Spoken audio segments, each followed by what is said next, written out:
అందరికీ నమస్కారం. ఈ మధ్య జరిగిన కొన్ని విశేషాలు కాదులేండి, విషయాలతో మీ అందరినీ ఆహ్వానిస్తుంది హేమాయణం.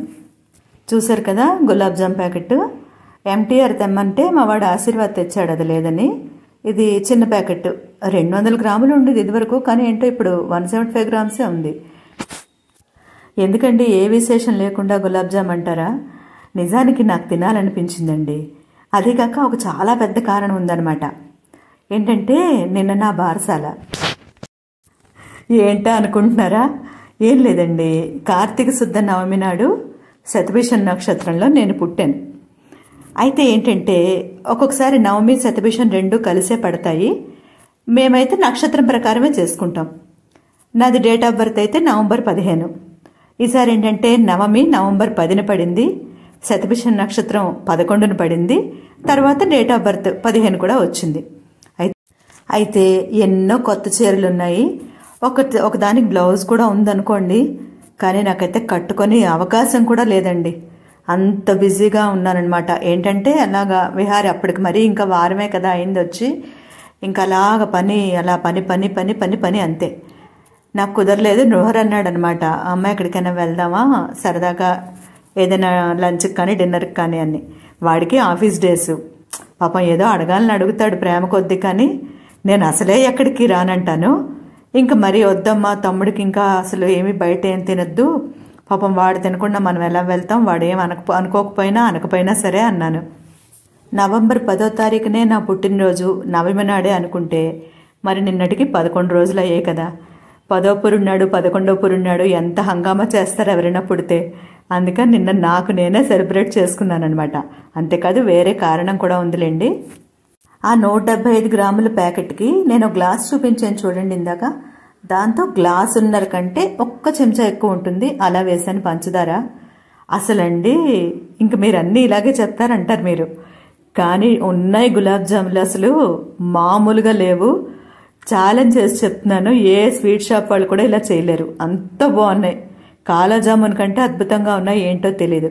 నేను ఎప్పుడు అరగింపు చేస్తే యాలకుల పొడి వేస్తాం కదా, అసలు ఇవి అరగింపు చేయడానికి పనికి రావండి. ఎందుకంటే ప్రాసెస్డ్ పిండి కదా, సేమియా పాయసమైనా గులాబ్ జాములైనా ఏవోటి చేసి మనం పెట్టేయడమే. కానీ అంటే పూర్వం సంగతి చెప్తున్నాను, ఇదివరకు అరగింపుకు పెట్టేవారు కాదు ఇవి. నిన్న మధ్యాహ్నం చేశానన్నమాట ఇవి. అందుకని ఇంకా అరగింపు లేదు కదా, సాధారణంగా అలాగా చెయ్యను నేను. ఏం చేసినా సరే అరగింపు పెట్టే తర్వాత మనం తింటాం కదా. నిన్న అందుకని వెనిలా ఎసెన్స్ వేసానండి.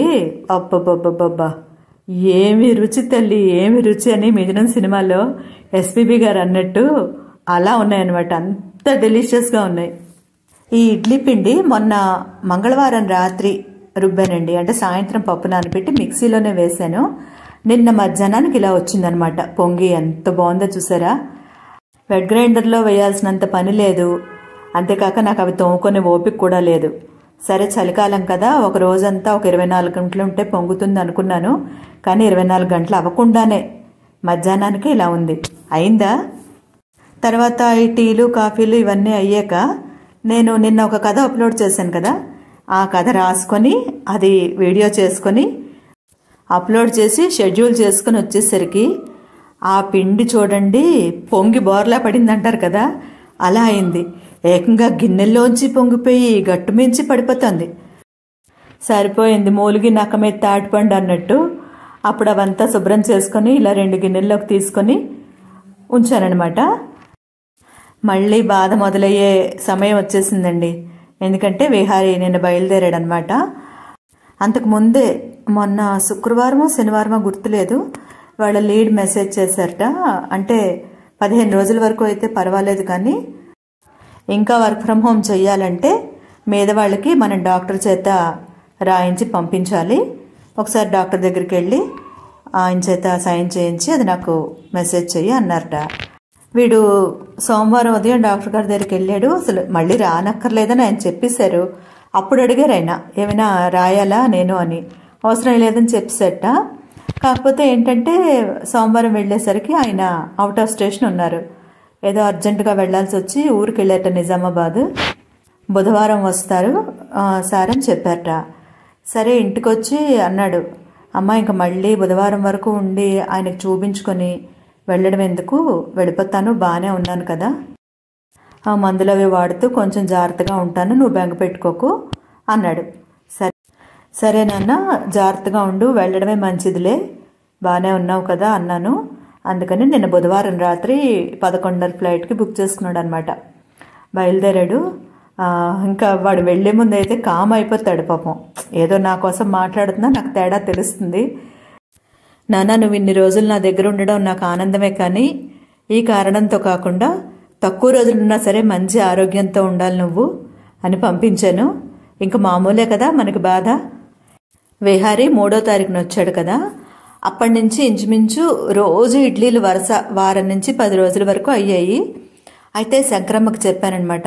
శంకరమ్మ, ఏమనుకోకు, కొంచెం ఇడ్లీ గిన్నెలు, ఇడ్లీ ప్లేట్లు అవన్నీ రోజు ఉంటాయి కొన్నాళ్ళు అన్నాను. ఏం పడని అమ్మా, ఏమైంది ఇప్పుడు అంది.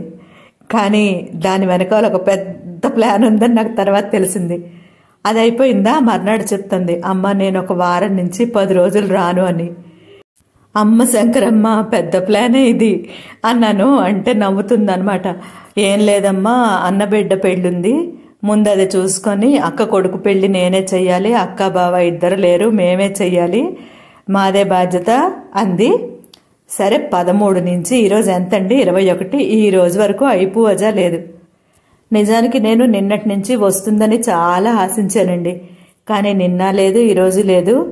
ఇంకా నా పని అయిపోయిందనమాట. ఏంటంటే సింక్ చిన్నది, సింకులో పూర్తిగా తోమలేము, బయట వేసుకుంటే కుర్చీలో కూర్చొని తోమాలి. ఇంకా మామూలుగా లేదు, బ్యాక్ పెయిన్ అయినా సరే, కాళ్ళ నొప్పులైనా సరే. ఇంకా అవి నిన్నటి గిన్నెలు అనమాట. ఇప్పటి వరకు కూడా తోమనే లేదు, నాకు ఇంకా ఓపిక లేదు. నిన్న రాత్రి సింకులో కొన్ని తోమాను, ఇప్పుడు కొన్ని ఉన్నాయి, ఈరోజు పొద్దున్నవి సింకులో ఒక అడిగేస్తాను. పాలున్నాయా? వచ్చినప్పుడు వస్తా, ఉంచండి. ఆరోగ్యం ఉన్నాయా?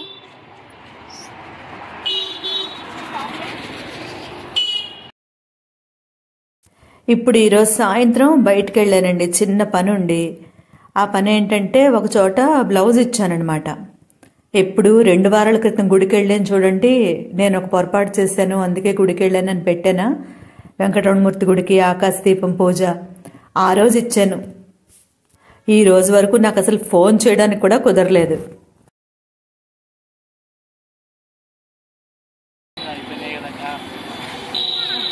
మరి నేనేం చేయమంటావు చెప్పి ఇప్పుడు? ఏవి మొన్న అంటే నువ్వు ఇచ్చిందని రేటుకి 100కి 2, 4 ఇచ్చావు. ఆ 2 బాగున్నాయి. అంటే కొంచెం భాగం పాడైపోయింది. నువ్వు చెప్పేవిలే ముందే వాడేయమని. చెప్పు మరి ఎలా ఇస్తావు?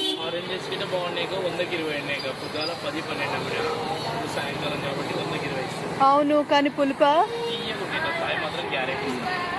ఏది డబ్బు తీసుకున్నా? అవే తీసుకున్నా. Good boy. అక్క సంగతి నీకు తెలుసు, అక్క మనసు.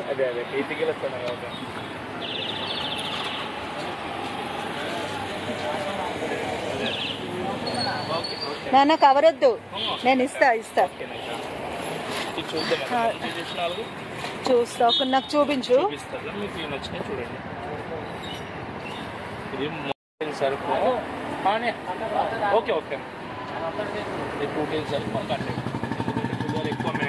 అక్క మీద ప్రేమతో ఇస్తున్నానంటావు, చెప్పు మా సబ్స్క్రైబర్స్ కి. రెగ్యులర్ గా మళ్ళీ కొంటారు కాబట్టి చూసి ఇవ్వాలని నమ్మకం అక్క.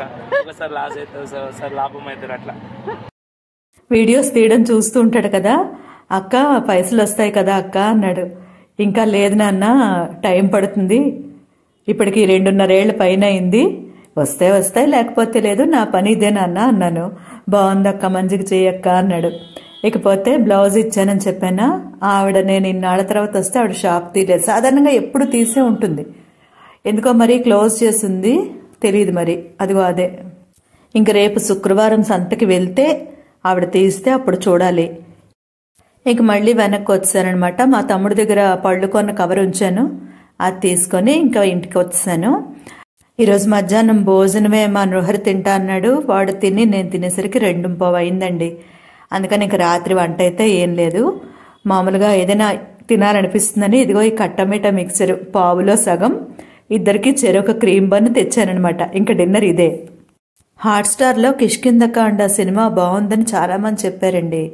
నేను రాత్రి మొదలుపెట్టాను, కాకపోతే నాకు బ్రెయిన్కి ఎక్కలేదనమాట. ఒక పావుగంట ఎంతో చూసి ఆపేశాను. అది ఇంకా ఇవి తింటూ ఆ సినిమా చూడాలన్నమాట. ఈ రోజైనా వేగర నిద్ర పడితే సంతోషం. మరో మంచి విషయంతో మీ అందరినీ మళ్ళీ కలుసుకుంటాను. అంతవరకు అందరికీ నమస్కారం.